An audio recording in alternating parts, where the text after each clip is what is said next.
o Aerox version 2. Ang problema na ito ay bigla na lamang tumataas ang minor habang nagdadrive. Base sa experience ko, ang may problema dito ay ISC. Wala man akong diagnostic, pero may mga experience na rin tayo, no? Ngayon, ang issue ng mga Aerox sa ISC ay ginagawa nating manual. Kung makikita nyo dito, ay teka tagoy sa kabila. Yan, dumating na yung ating order na manual ISC. Ito ay Racing Monkey. Meron itong lock. Ito na rin yung kanyang spark plug cap MTRT na with resistor.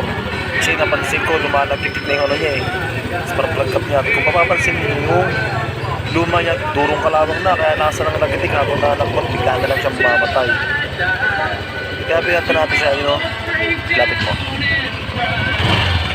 Bagong spark plug cap na MTRT with resistor para sure ball. Mayroon kasi yung mga ordinary lamang eh.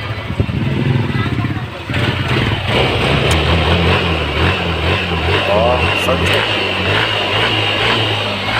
Wala na, okay na rin. Hindi na rin siya nataas bigla minor.